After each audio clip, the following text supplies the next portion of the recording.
Welcome to Kenton's videos. Enjoy the video.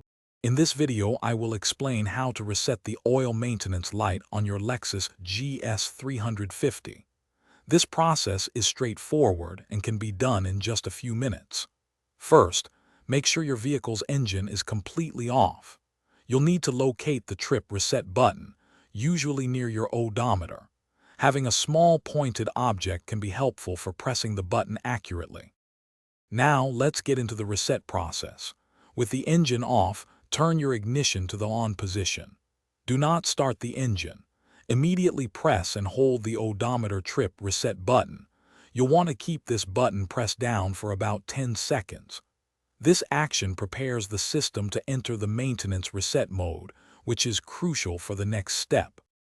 As you hold the trip reset button, you will notice a series of dashes appearing on your odometer display. These dashes will gradually disappear one by one.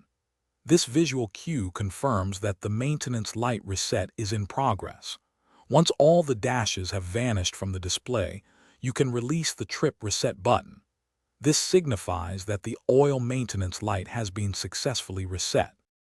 To ensure the reset was successful, turn your ignition completely off. Then, start your Lexus GS 350's engine as you normally would. The oil maintenance light should now be off, confirming the reset.